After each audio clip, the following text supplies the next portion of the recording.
እኔ አላምንም እነሱ አንቺ ላይ ይህን ፈጽመዋል ብዬ እናቴ አድምጪ አዛውንቷ እናት ገጠመኛን ትናገራለች ትላለች በሆዴ 9 ወር ተሸከምኩት አባቱ በተወለደ በወሩ ሞተ አባትም እናትም ሆንኩለት ለሱና ለታላቅ እህቱ ከመውለድ የተነሳ 3 ዓመት ነበር ያጠባሁት ራሱ በራሱ ጊዜ እስኪተው ድረስ መውደድና ፍቅሬን ሁሉ ሰጠሁት ለአቅመ ትዳር ሲደርስ ከአንዲት ከመወዳት ሴት ልጅ ጋር ዳርኩት በጸባይዋ በዲኗ ለቤተሰቦቿ ባላት አክብሮት አይችን ከ5 ዓመት በኋላ ፈታት አንድ ሴትና አንድ ወንድ ልጅ ካመጣችለት በኋላ ፈታት እሱ እንደሚለው የተማረች አይደለችም ሌላ አገባ አስተማሪነትን የምትሰራ እኔም ልጆቹን በማሳደግ ተጠመድኩ ሚስቱንም መካደም ነበረ አስተማሪ ስለሆነች ደስተኛ ነበርኩ ከጊዜ በኋላ ምግብን ያለመውደድ ጀመረች አለችም እኔ ቤቱን በሚገባ አልተንከባከብኩም ስለዚህ ሌላ የቤት ሰራተኛ ቀጠረች ደሞዟን መክፈል ጀመረች ሰራተኛው የመጣች ጊዜ በአገልግሎት የተከራሩ እያደር አሰልቺ እንግዳ የሆንኩ መጣው በልጄ ሚስት ላይ እያደር አሰልቺ እንግዳ የሆንኩ መጣው በልጄ ሚስት ላይ በማያገባት መግባት ጀመረች እያለች ትወቅሰኛለች በሰራተኛው ጉዳይ እንደገባው ነገር እንደውም በማይገባት ቃላት እንደምናገራት ወቀሰችኝ እያደር ልጄን ያለማናገር ያዘ እንደውም ከቤት ውስጥ ካለው ክፍል ያስወጡኝ እንደውም ቤት ውስጥ ካለው ክፍል ያስወጡኝ ከቤት ውጭ ወደ ተሰራው ክፍል እንደውም ሰራተኛዋን በኔ ቦታ አስገቧት ሰራተኛዋን በኔ ቦታ አስገቧት እንደሚሉት ለሷ ስለሚፈሩላት እኔንማ ጉዳያቸው ሁሉ አልቅቷል ለምንስ ይፈሩልኛል እኔ አላምንም እናቴ እነሱ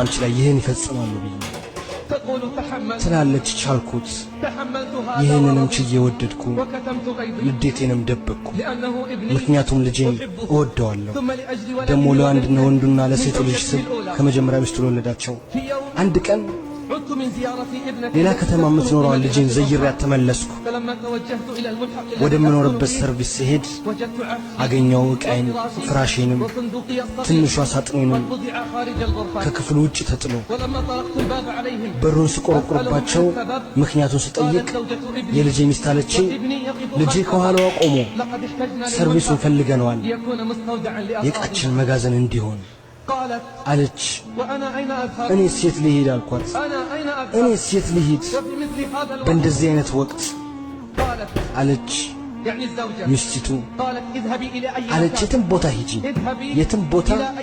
ሂጂ ቤት ውስጥ ሲቀር የአላህ መሬት ሰፊ ነው አለች እኔ አላምንም እናቴ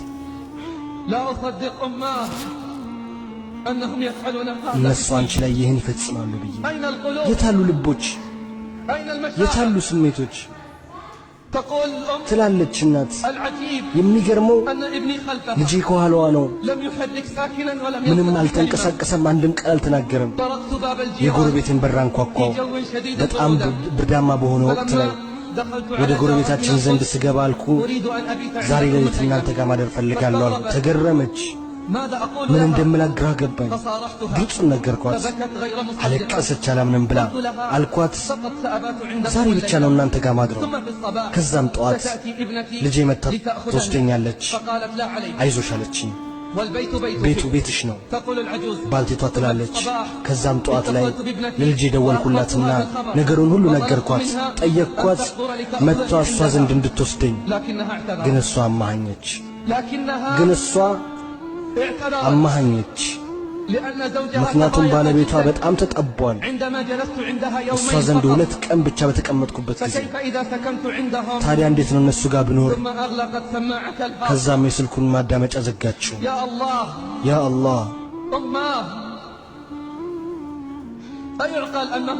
እነሱ አንቺ ላይ ይህን ይፈጽማሉ ተብሎ ግን ይታሰባል የመልካም ምንዳ የት አለ አላወቁም እንዴ ባል ቢጠፋ ሌላ ባል እንደሚተካ ሚስትን ብትሄድ ሌላ ቤት እንደሚተካ ነገር ግን እናት ከሄደች ሌላ እናት ከየት ያመጡታል?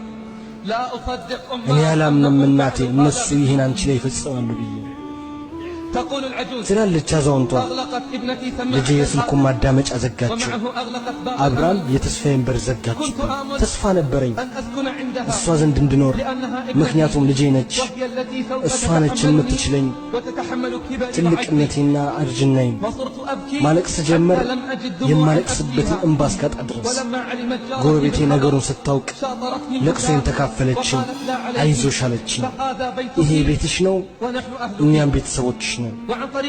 በሰፈራችን ካለ አንድ በጎ አድራጊ ታሪኬን ባወቀ ሰዓት ቅርብ ቦታ ቤት አዘጋጀልኝ። እኛ አንቺን ለማገልገል ዝግጁ ነን አለኝ። ከታላቃችን እስከ ታናሻችን የሰፈሩ ሰው ሁሉ ይጎበኝ ነበር። ሁሉን ነገር ያቀርቡልኛል፣ ልጄ ብቻ ሲቀር። እንደውም በጣም ታምሜ ብርቱ ሕመም ገጥሞኝ ወደ ሆስፒታል ሄድኩኝ። የሰፈሩ ሰው ሁሉ ይዘይሩኝ ነበረ። ልጄ ሲቀር አይዘይረኝም ነበር፣ ስለኔም አይጠይቅም። ያው እኔ ዚያራውን እጠባበቃለሁ፣ ልቤ በሱ ላይ እየተሰበረበት። ይኸው እኔ ዚያራውን እጠብቃለሁ፣ ልቤ እሱ ላይ እየተሰበረበት። አላህም እንዲመራው ጠይቃለሁ፣ አውፍ እንዲለው። ምንኛ አዛኝ እናት! ይህን ሁሉ ፈጽሞ ያደረገውን አድርጎ ዛሬም ዱዓ ታደርጊለታለሽ በአፉና በመግፊራ። እኔ አላምንም እናቴ አንቺ ላይ ይህን ይፈጽማሉ ብዬ። ነገር ግን የእሱን ዒባዳ ላንቺ በመጎ ከማድረግ ጋር ባቆራኘው እምላለሁ። የእሱን ዒባዳ ላንቺ በጎ ከማድረግ ጋር ባቆራኘው ጌታ ዋጋዋን ይከፍሏታል ከጊዜ በኋላም ቢሆን።